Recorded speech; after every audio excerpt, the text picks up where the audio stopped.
Hello there fellow NPCs, I am Scythe, and today we're getting back into Everlasting Summer. And we are still looking for Scythe. He has been missing for all of today actually, so we need to figure out where he is. Electronic has been able to find his shoe, so we know that he is somewhere in the forest, and me and Alyssa are now looking for him. However, stuff happened and we fell down a hole in the ground, and there's a tunnel, and now we're both down there, and so I guess we need to follow that tunnel to see where it takes us. So yeah, let's find Scythe, shall we? Let's go. You're alive?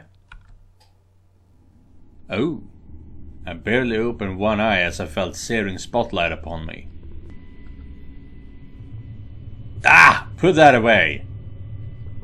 Alyssa was squatting next to me and looking at me in a nervous manner. Any limbs broken? I don't know. I moved my hands and feet. Everything seemed to be fine. Given the height, I was pretty lucky to make it down alive. I barely managed to stand up and examine the crash site. Indeed, we were in some kind of long corridor. There was some kind of heavy wiring all along the walls and lamps encased in heavy metal holders attached to the ceiling. In any other situation I would have guessed that it's a subway service tunnel, but it was hardly likely that Semyon has already reached such a level of infrastructure. Where are we? I don't know, but we have to get out of here. Climbing the crumbled wall was hardly an option. In fact, I was wondering how we even survived a fall from such an height. Well, it seems that we gotta find an exit somewhere else. How do we do that? Alyssa asked, slowly turning pale. Not a single trace of her usual arrogance remained on her face. Well, I guess there's gotta be an exit here, right? Probably, but which way do we go? Now that's a good question. At first glance, it seemed like a good idea to head towards the camp, at least in the direction I thought it was. But I hadn't seen anything there that resembled an exit from the catacombs. And that means that we should rather try the opposite direction. Oh, wait, what? But I hadn't seen anything there that resembled an exit from the catacombs. Oh! And that means that we should rather try the opposite. Okay. So we couldn't find an exit in the camp. So there's nothing leading there. So we need to go the other direction because the exit is most likely in that direction. Okay. Give me that. I snatched a flashlight from Alyssa's hand and pointed its light into the darkness. That way. We were slowly proceeding forward, with Alyssa keeping a firm grip on my hand. In other circumstances, I might have been surprised, embarrassed, or even rejoiced. How should I know? But right now, I was super eager to get out of here as soon as possible. My bruises from the fall were aching. The blood was pulsing in my head like a heavy pendulum. Even the flickering spotlight that kept illuminating in the same cement walls continually wasn't exactly raising our morale. Damn, there's also Scythe. What? Why did we go into the night forest in the first place? To find Scythe? Oh, just forget him. He might have fallen down here just like us. Of course, Alyssa had a point. This wasn't exactly the best time to engage in a search mission. If we don't manage to get out, there would be a search mission for us instead.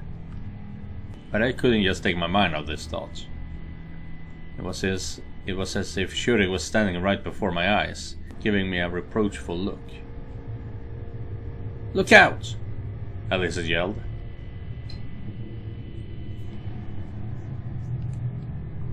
I almost crashed into a massive metal door. A biohazard sign immediately caught my eye. Yeah, those are not good. Stay away from those. That means that we're in a bomb shelter. Oh. I mumbled under my breath. Yeah, I heard of something like that. You have? Why didn't you mention it before? How would I know it'd be important? I guess you're right. Fine. I grasped the door wheel and pushed it as hard as I could, trying to turn it. The rusty metal grated but refused to budge. Stop slacking, help me! Alyssa hesitated a little, but then grasped the handle and started to pull. Finally, we managed to turn the wheel and the door opened. Oh, I remember this CG. See that? Good art. Good art. It was hard to mistake the room we entered for anything else. It was definitely a bomb shelter. Cabinets full of gas masks and dry rations. Lots of equipment, bunk beds and air recirculation systems. It was everything one would need to survive a nuclear war. Well, at least to survive the first blast. Alyssa clenched my arm even tighter. What is it? What? She blabbered under her breath. I'm scared. What are you scared of? Indeed, what of? We tumbled down into an abandoned bomb shelter. Now we're wandering here in the dark, trying to find an exit. Oh yeah, nothing to be afraid of. Those thoughts made me squirm and I instinctively drew nearer to Alyssa. She didn't say anything, just blushed a little and turned her back to me. Well, in any case... What? We have to keep searching for an exit. Well, there's another door. Indeed, there was a door on the far wall, just like the one that we came in through. However, no matter how hard I tried to open it, it was stuck. Need some help? Nope, it's jammed for good. I glanced around the room, trying to find something that would work as a lever, and noticed the crowbar in the far corner. Great! Alyssa gave me a blank stare. Watch it. However, I still couldn't move the handle an inch even using the crowbar. Totally exhausted, and flopped on a neatly made bunk and gave a sigh. I had to walk back. But we just came from there. Alyssa seemed to regain a bit of her self-control, as well as her usual rudeness. Oh, okay. Well, you can stay here if you want. There's water, ration kits, probably the radio's still working. She looked at me spitefully but said nothing. My whole body ached terribly. It was only now I tried to relax that I began to realize how badly. A deep wound on my leg was bleeding profusely. My hands were heavily bruised. Blood was thickening in my hair. Dude, how were you moving at all? Why weren't Alyssa screaming? How the hell are you this damaged and don't care? And are you okay? I asked Alyssa, either just out of courtesy or because I was really worried about her. It took her some time to answer. How can we be okay in a situation like this? Well, I mean that... I pointed to the wound on my leg. Oh! Cried Alyssa. We need to sanitize it urgently. No need. I'll survive. Oh, stop. We must do it, or you'll risk getting infected and then they'll take your leg off. My granddad lost his leg that way in the war. Alyssa looked truly concerned and I decided not to argue. Okay, but it's kind of a long way to the infirmary. Hang on. She smiled and started to rummage through the cabinets. There was a fair chance of finding some kind of medicine in a bomb shelter, and soon enough, Alyssa pulled out a first aid kit with a triumphant look. Okay, hold still. Well, I'll try. Treating the wound with an iodine-soaked cotton swab felt like the touch of a red-hot iron. I clenched my teeth hard and hissed with pain. Oh, come on, it's not that painful. It is! Maybe you should try it yourself. It was easy with my other wounds, and soon enough I looked like a leopard, all covered in brown spots. Thanks. Don't you think that was anything special? You just had to treat your injuries. Alyssa snorted and turned her back on me. Sure. I refrained from arguing and got up from the bunk. Even a short rest had definitely been good for me. Well, shall we go? Alyssa clenched my arm, walking close in step with me. We headed back slowly, carefully looking for a hole in the ceiling. The tunnel seemed endless. We couldn't find the place where we fell down. Not after 5 nor even 10 minutes. Are we lost? Alyssa asked sadly. It might be possible to get lost in the forest. It just came to me that's exactly what we'd accomplished half an hour ago, so to refrain scaring her even further, I continued with confidence. But this is a single straight tunnel. We can't get lost here. So, where are we gonna end up then? My words didn't seem to calm Alyssa down enough. Well, we'll get out of here. There's always an exit. Really? Of course there is. The workers that built it somehow got it back up to the surface, didn't they? Yeah, I guess. It appeared that she was trying hard to look as bold as usual, but it wasn't turning out well. In the dim light it was evident that Alyssa was shivering. A look of extreme exertion was plastered on her face. Fine, let's move forward. In a few minutes I noticed a hole in the floor. It looked like a shell crater, large enough to get ourselves through. What's down there? Hell if I know. I kneeled and pointed the light downwards. Damp ground, some kind of rail tracks. Must be a mine. Alyssa looked at me questioningly. Of course, we could easily sidestep the hole, but my instincts insisted that we wouldn't encounter anything good proceeding down the tunnel either. There would be either a dead end or yet another jammed door. On the other hand, it was naive to believe that we would find an exit in the mines. Could give it a try. In the worst case, we'll just come back. It's low enough to let us climb back up later.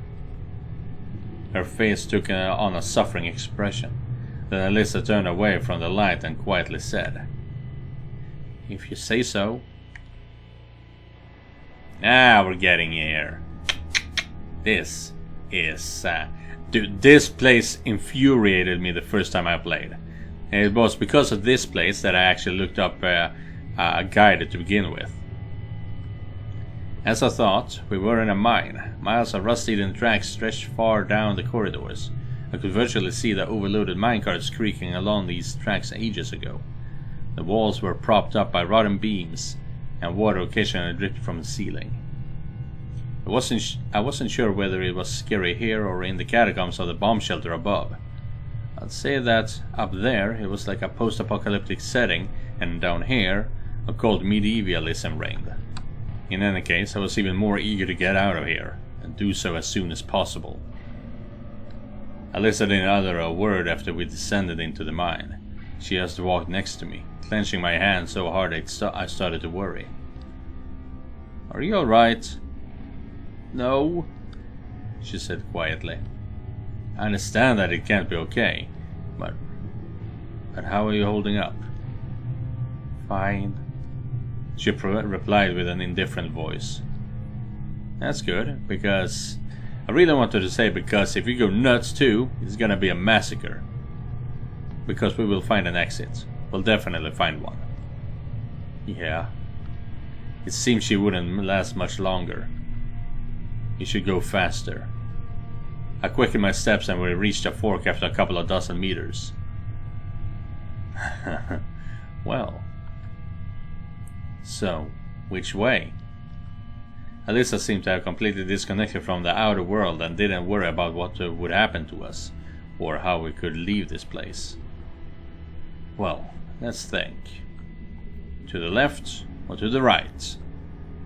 And what if we get lost? I decided to put a mark on the wall in case we get lost and return to this spot again. Soon, a large cross scratched with a stone decorated one of the beams. So, now I'm ready to go. Go left, go right. And I know how I'm supposed to solve this place, but there's a few interesting things that I want to check out. So, let's go there right away, shall we? We are starting off with going left here. It seems that there is another fork in the road. Oh. Here we go. This is the first place, because there are 3 places you need to go here. came to find some kind of miners' camp. Picks and helmets everywhere. A rusty wagon stood in the corner. All the items were so old, they dated from the beginning of the 20th century rather than the middle. So this really is a mine. Which means I could wander around here for ages without finding a way out. Well, gee, thanks for saying that. That is really gonna calm Alyssa down, isn't it? But I sensed the exit was somewhere nearby, and so we went further. It seems that there is another fork in the road. Yeah. Now I just have to figure out how to get back to where I started. Is this the right way?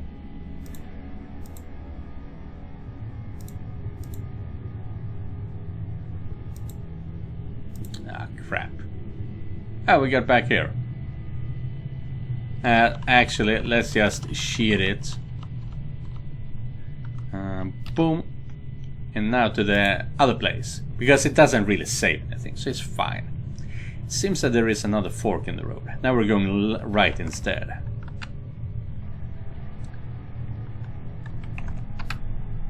And this is the second place of 3. Finally, we came out of a tunnel in some kind of hall with a high ceiling. Though it could hardly be called a hall.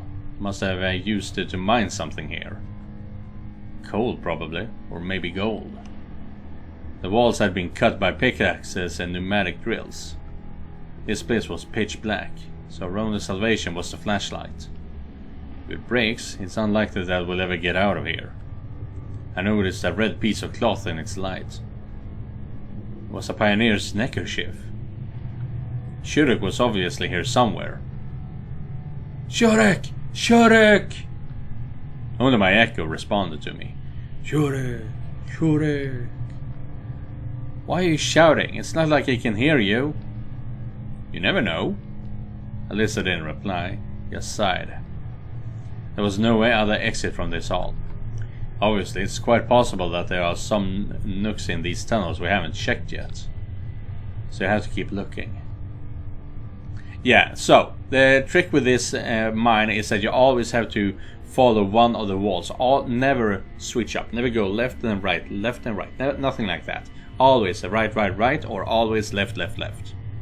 That is how you get out. And now we have chosen right. So we continue that.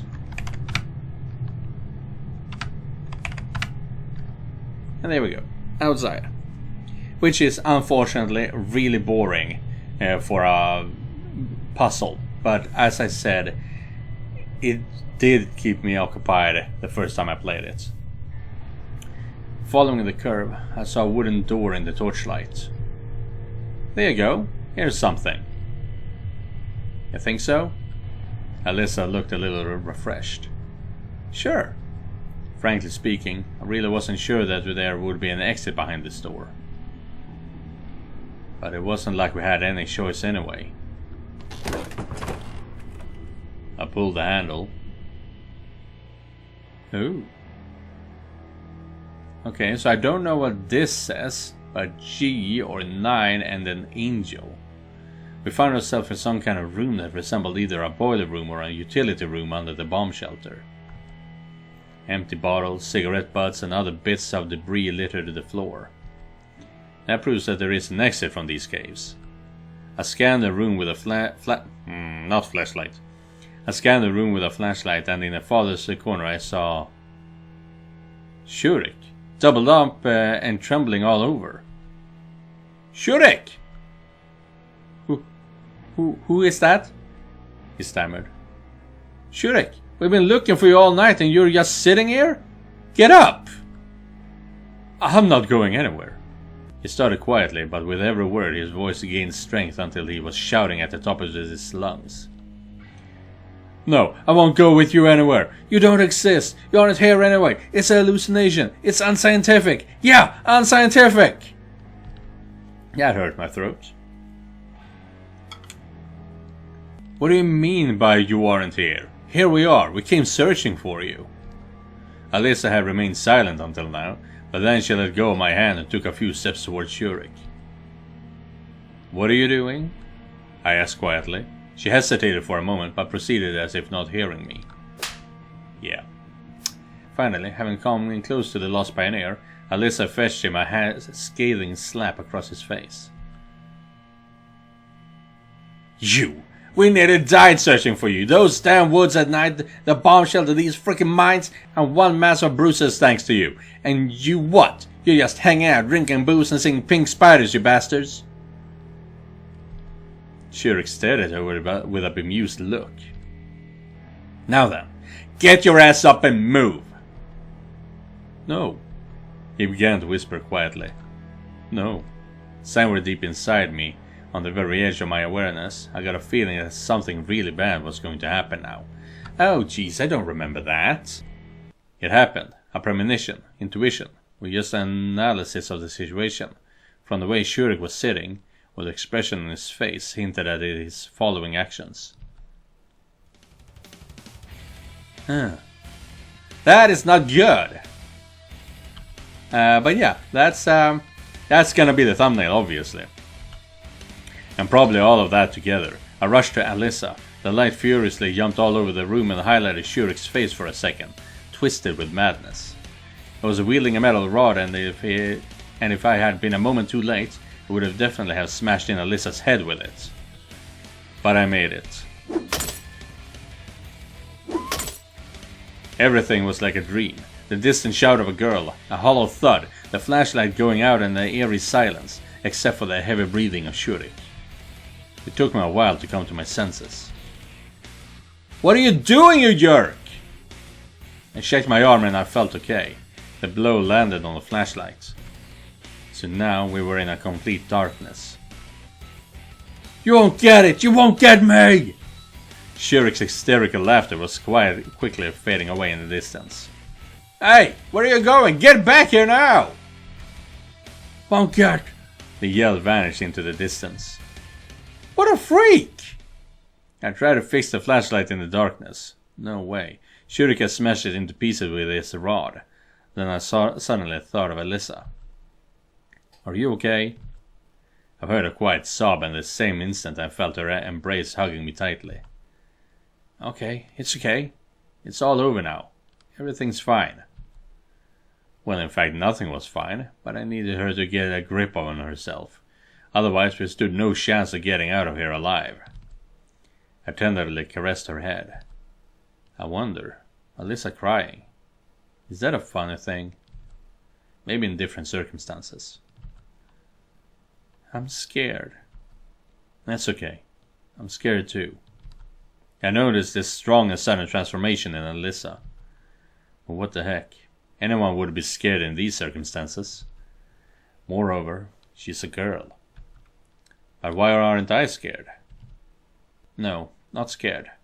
Why am I still able to keep my mind clear and speak sense?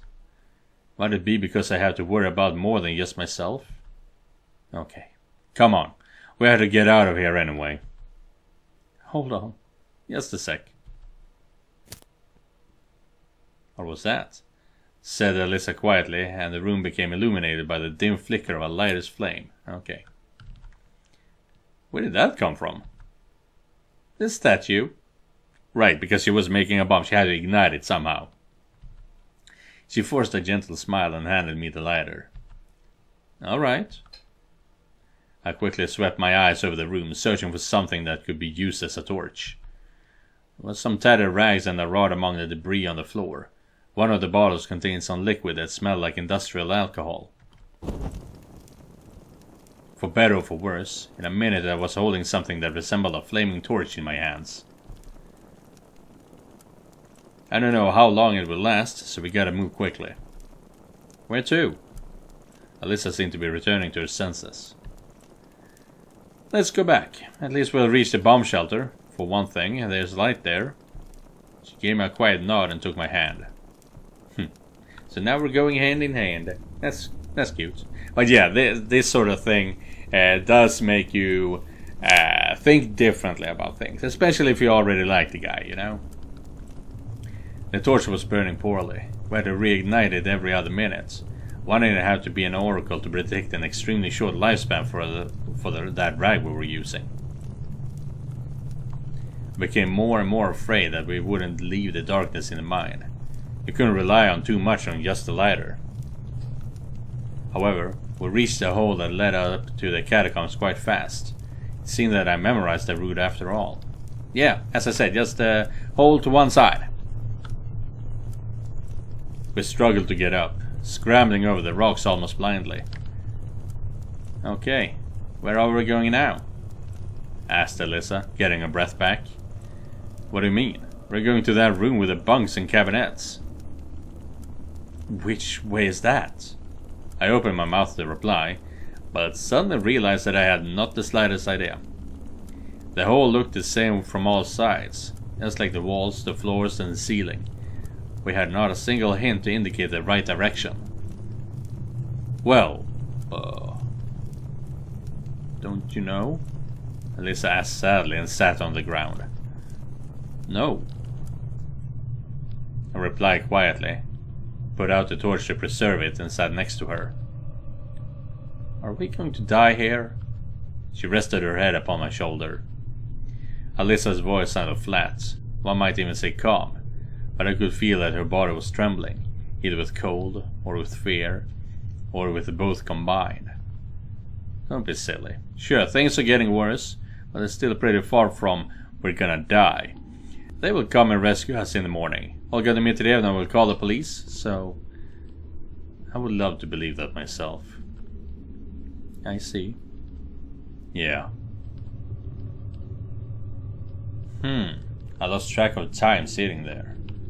I was afraid to go forward and backward. I was afraid to make a choice, as our torch definitely wouldn't last both ways.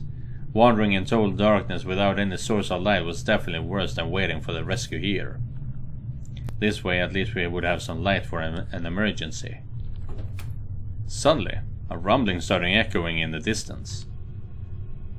Well, here is that emergency. That was definitely the clank of door bolts mixed in that rumbling. Get up! I harshly pulled Alyssa to her feet and lit the torch with shaking hands. What is it? She asked in dismay. I don't know, but it seems there is someone. We have to run. To be honest, I wasn't sure that it was such a good idea. What if the mad Shurik is there? And in fact, that's the least of all the evils I can imagine. But we had no choice left.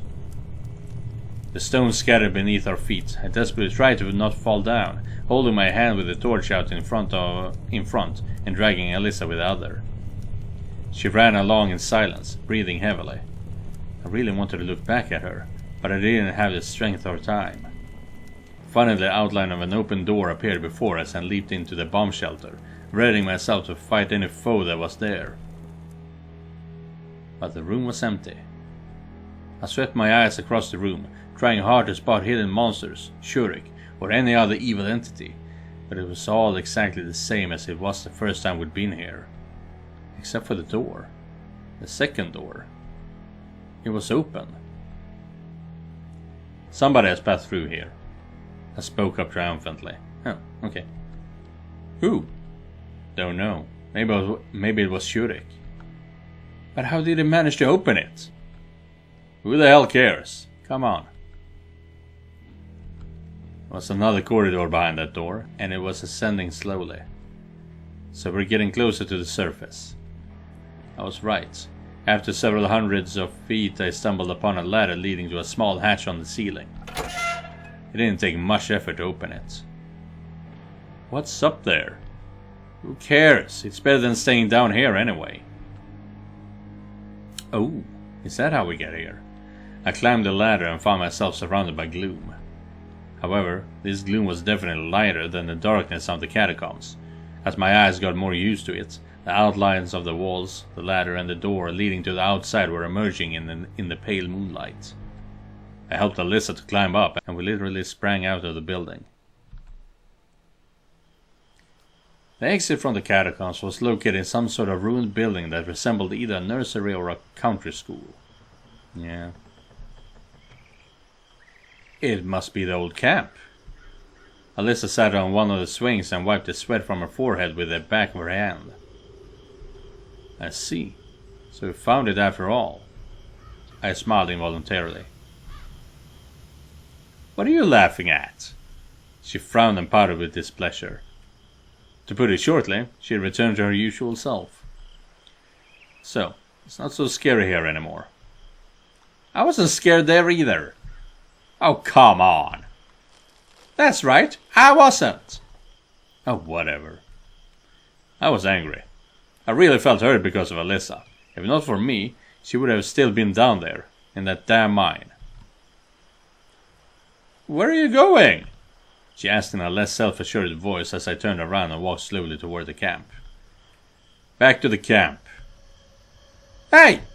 Alyssa jumped up right away and started to walk next to me. For a moment, I wanted to say something nasty, but I wasn't ready to start the next argument. We found the path we had taken before surprisingly fast, even the 2 holes we'd fallen into. It was only about 200 meters from the old camp. So it was that easy, huh? I stopped at the square and turned to Alyssa. Well. She looked uncertain, even confused. Then, sure. Deep inside I wanted to yell at her, to scold her, even to insult her. On the other hand, I wanted to have a meaningful conversation. In the end I just kept silent, turned around and slowly headed toward the leader's cabin. But something persistently disturbed the quiet of the night.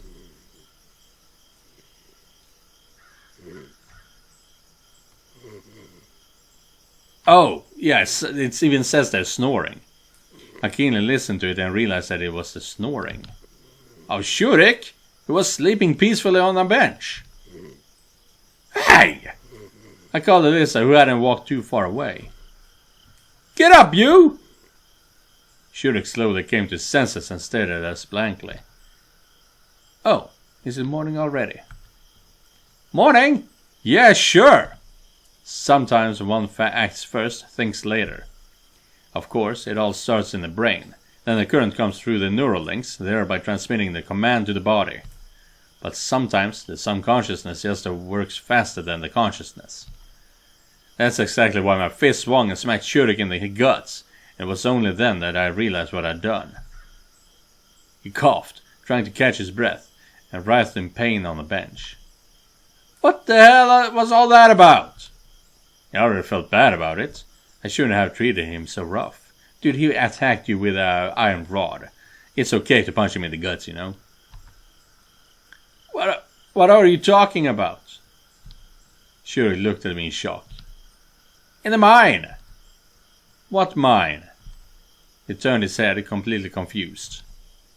And why am I here? And why are you here? Stop fooling around! Alyssa barged into the conversation. You nearly killed me there, and now you're going to pretend like nothing happened? What happened? You really don't remember? Not a thing! Okay, so what is the last thing you do remember? Shurik tried to concentrate. Well, I was on my way to the old camp in the morning. I knew I could find some hardware for the robot there, so...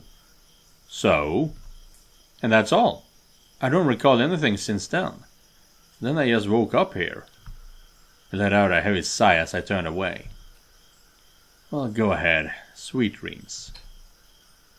Hey, where are you? I ignored Alyssa and stumbled away to the Olga Dmitrievna's cabin. She stayed, arguing with Shurik. I sat in the deck chair and looked up at the stars. This night they seemed to be brighter than usual. Perhaps they seemed so because not too long ago my only source of light was a dim flashlight, and that torch. The stars are brighter than a flashlight and obviously a torch.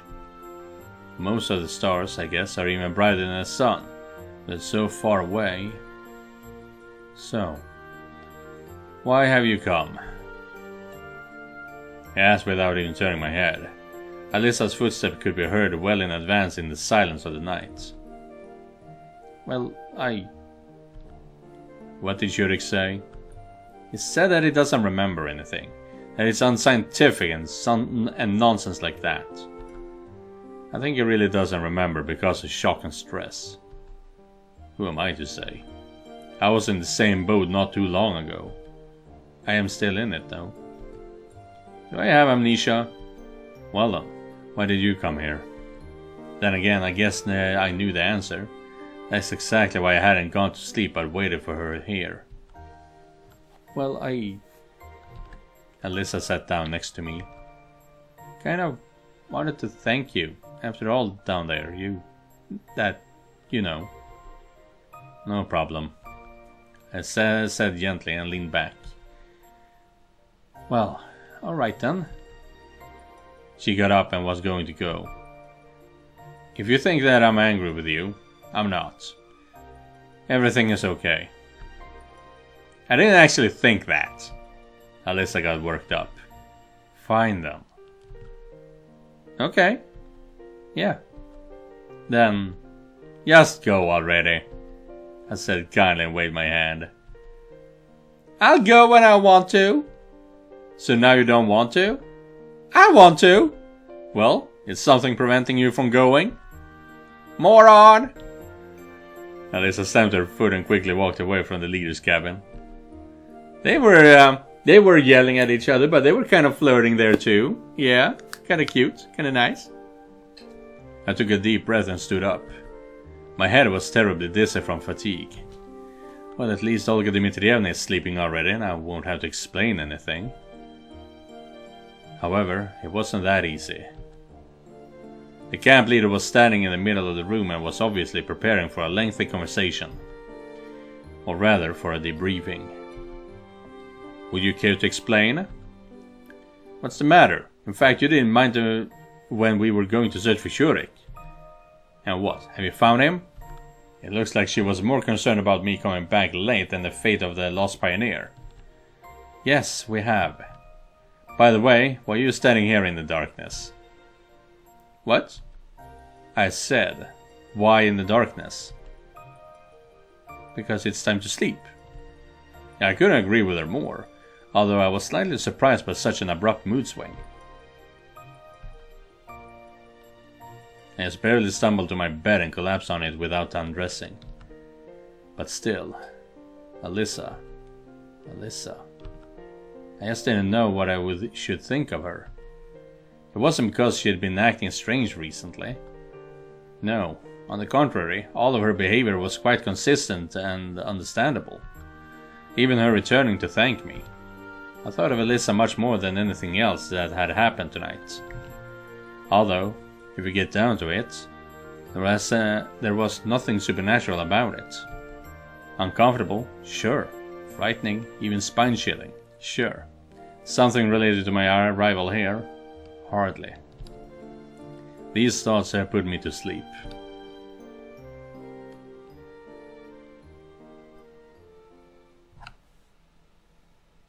Day 5. And that will be the end of today's episode. So we did manage to find Shurik in the end, which is great. Oh, we ran. What did we run from? But yeah, I believe we are getting pretty close here to the end of the first run. Because each character has two runs. A good run, a bad ending, and a good ending. So yeah, we're getting close to our first ending here, I would say. I think it's 6 or 7 days in total. Well, we found Shurik. He doesn't remember anything. So everything is back to the status quo, essentially. Which is annoying. And yeah, that's how things are sometimes. Thank you guys for watching. And thank you, Josef, for donating directly to my Ko-fi page. If you guys want to help me out, you can do so by clicking the link down in the description. I'll see you guys in the next one. And remember, just because you're not the main character, it does not mean you're not important. Goodbye, everyone.